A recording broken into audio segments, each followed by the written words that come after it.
Assalamualaikum warahmatullahi wabarakatuh. Perkenalkan, nama saya Lutfi Arista Kurnia, NIM 208190073. Saya berasal dari Tadris IPSC. Video ini dibuat untuk memenuhi tugas mata kuliah historiografi yang diampu oleh Ibu Khairun Nikmah SPD MHum. Kali ini saya akan mereview tentang sebuah buku, yaitu buku dari Bapak Sartono Kartodirjo yang berjudul Pemberontakan Petani Banten 1888. Kali ini saya akan mereview pada bab 3, yaitu dampak umum kekuasaan formal Belanda terhadap sistem politik di Banten. Kekuasaan Belanda secara berdampingan telah menimbulkan suatu situasi politik yang semakin tidak stabil. Situasi ini tercermin dalam pemberontakan-pemberontakan yang silih berganti terjadi. Kolonial pun secara berangsur-angsur membangun satu sistem birokrasi yang memaksakan peraturan-peraturan legal rasional kepada rakyat. Kaum bangsawan yang sudah menjadi miskin dan pemimpin-pemimpin agama yang lalu merupakan kelompok yang melawan penguasa-penguasa kolonial. Ketegangan antara aristokrasi tradisional dan elit agama di satu pihak jauh lebih terlihat. Selama beberapa dasawarsa, persekutuan-persekutuan yang rapuh sering terjadi. Kegiatan-kegiatan agitasi dari pihak pemimpin-pemimpin agama ditujukan terhadap elit baru dan penguasa-penguasa kolonial.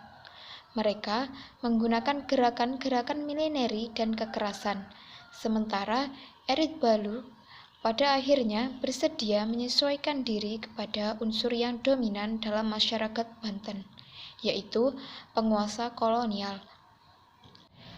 Penulis menunjukkan bahwa golongan-golongan sosial yang berbeda-beda dalam masyarakat Banten dipengaruhi secara berbeda-beda oleh proses westernisasi. Karenanya, orang-orang dari berbagai golongan terlibat dengan cara-cara yang berbeda dalam konflik institusional ini. Elit agama dan sebagian dari aristokrasi lama tetap berorientasi pada tradisionalitas, sementara elit baru lebih cenderung ke modernisasi, meskipun masih terdapat kesetiaan institusional yang dualistis. Sebagai akibat adanya afinitas atau simpati antara elit baru dan kaum bangsawan, prestis yang pertama menjadi bertambah. Dilihat dari segi akulturasi, kita dapat menganggap bahwa gerakan-gerakan sosial di Banten sebagai satu bentuk konflik antara golongan-golongan yang dapat dibedakan satu sama lain dan menganut norma-norma serta nilai-nilai yang saling berlawanan.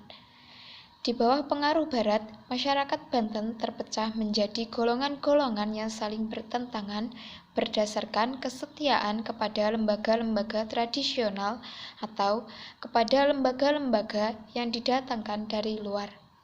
Dampak Barat itu mempunyai efek yang sangat mengganggu keseimbangan pola-pola integrasi politik yang tradisional, dan kekuasaan Belanda yang sudah berdiri kokoh menyebabkan sulitnya bagi kekuatan-kekuatan tradisional untuk mempertahankan pengaruh mereka atas masyarakat.